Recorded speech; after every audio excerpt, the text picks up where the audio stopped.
LCM में आप और मैं समझ सकते हैं भली बात कि जब तक गुणज और गुणनखंड पे बातचीत नहीं हो पाती तब तक एलसीएम में थोड़ा दिक्कत आती है, ये आप मानते हैं?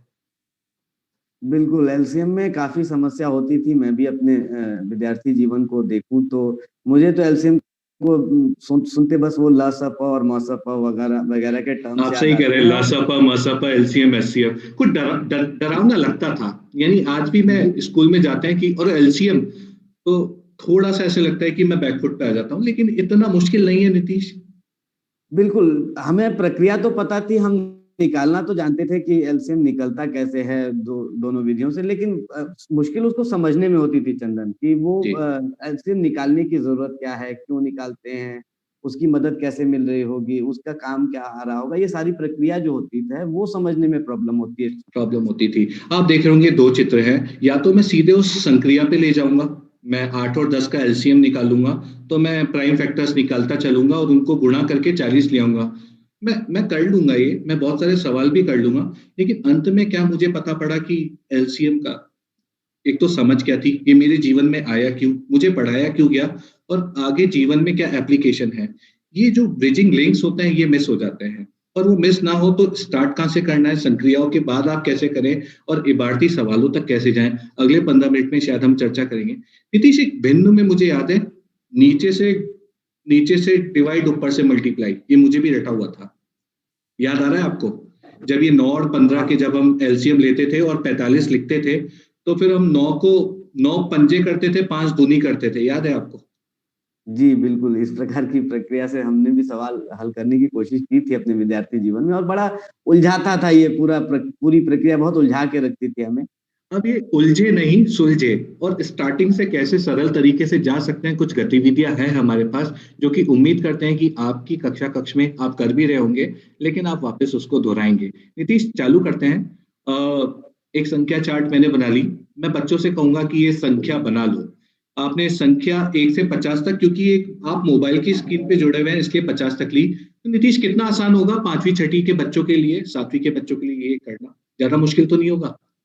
तो 1 से 50 तक की गिनती लिखना तो उनके लिए बहुत ही सहज कार्य होगा, बहुत आसानी से इसको जरूर कर रहे होंगे बच्चे। और मैंने आपको बोला था कि दूसरी तीसरी के बच्चे कक्षा 5 में होते हैं, हम जाके देखते हैं, वो गिनती तो लिख लेंगे, ठीक है। लेकिन अपने जो अग्रज होते हैं, बड़े बच्चे होते हैं, उनसे पूछ पूछ के करते रहेंगे, तो ये काफी आसान है। अगला अगर मैं टास्क दूं कि चलिए, आप 3 का पहाड़ा जानते हैं, हमने 3 की चुटकी भी खेली, 3 के पहाड़े से आप परिचित हैं, तो 3 3 के जितने भी आपके गुणज होंगे, मल्टीपल्स होंगे, आप उसको गोला कर दीजिए।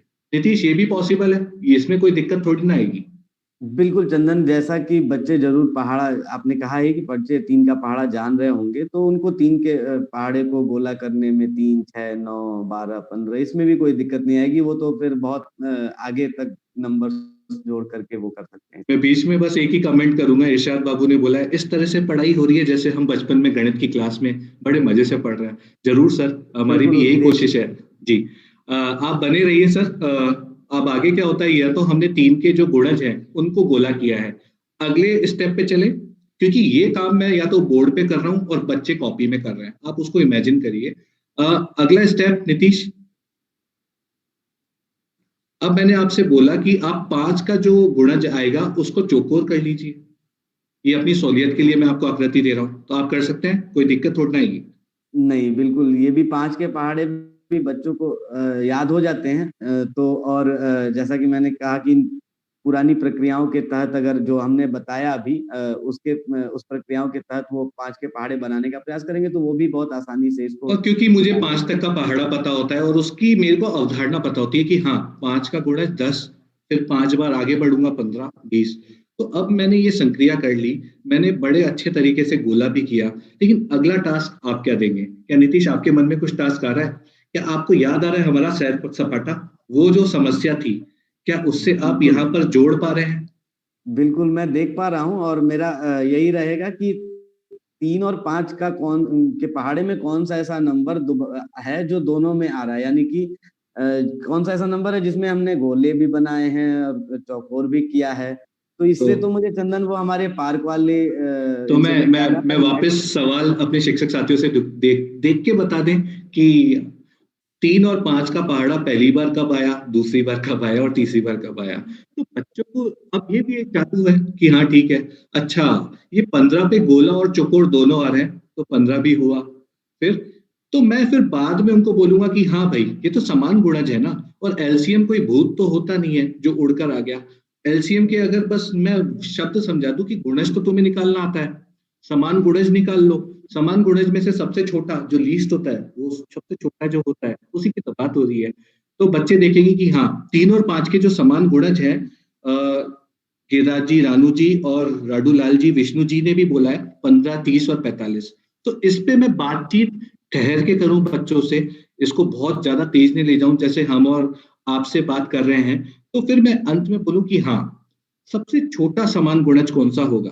तो सबसे ये अंडरस्टैंडिंग बच्चों में होती है कि 45 है, 30 है, सबसे छोटा 15 है। और ये वही दिन है नीतीश, जब आप और मैं मिलेंगे, यही वो दिन है क्या?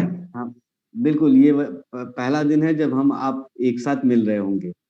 हाँ, और नीतीश, हाँ, लेकिन कक्षा कक्ष में जो प्रक्रिया होती है वो सीधे यहाँ आ जाती है। आपके पास दो तरीके हैं कि पहला तरीका जो देखा जाता है प्राइम फैक्टराइजेशन से एलसीएम निकालने का, वो तो बच्चे आगे भी करेंगे, बहुत प्रैक्टिस भी करेंगे, बहुत अच्छे सवाल भी करेंगे, नंबर भी अच्छे लाएंगे। उससे पहले ये गतिविधि जरूर कराएं अपनी कक्षा कक्ष में। दूसरा तरीका, अच्छा तरीका है, 3, 6, 9, 15, 5, 10, 15 विजुअल अपीयरेंस है, उसपे देखकर आप 15 लिखा सकते हैं।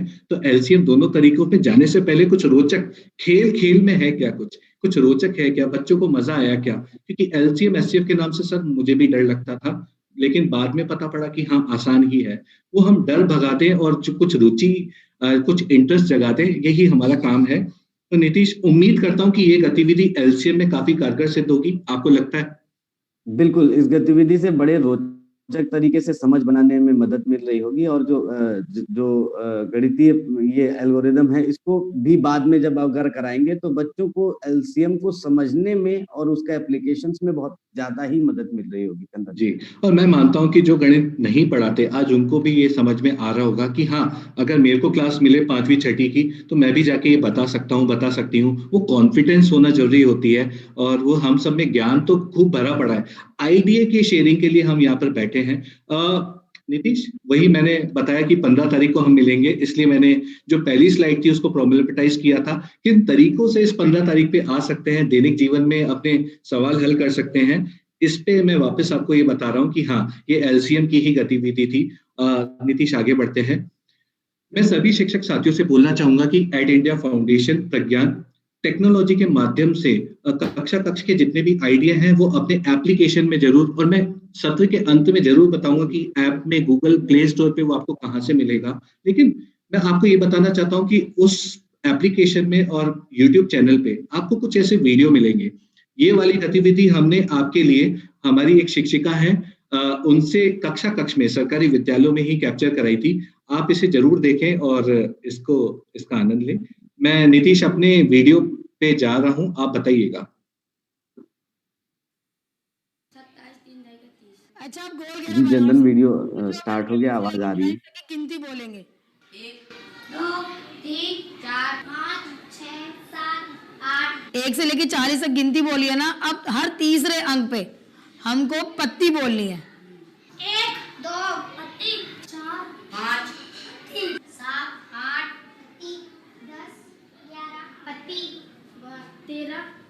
अब हर चौथे अंक पे हमें फूल बोलना है। पत्ती भी बोलनी है, फूल भी बोलना है, और जिस संख्या पे पत्ती और फूल आएगा उस पे हमें पेड़ बोलना है।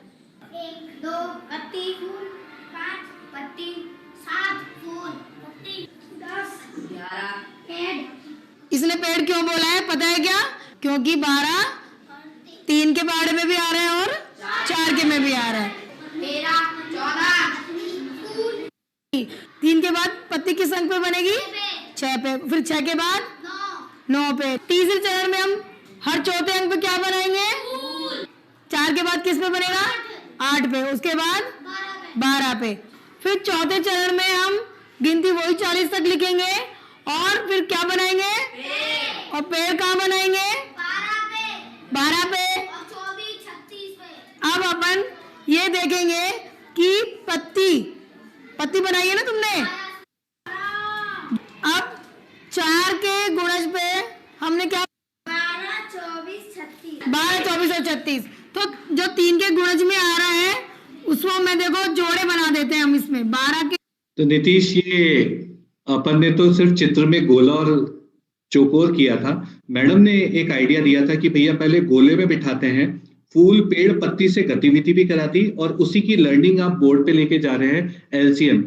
आज हम एचसीएफ पे समय के चलते बात नहीं करेंगे, लेकिन अगर आप समझ गए हैं हाईएस्ट कॉमन फैक्टर तो वो इन सारी गतिविधियों से वो भी आ सकता है। नीतीश, मानते हैं आप?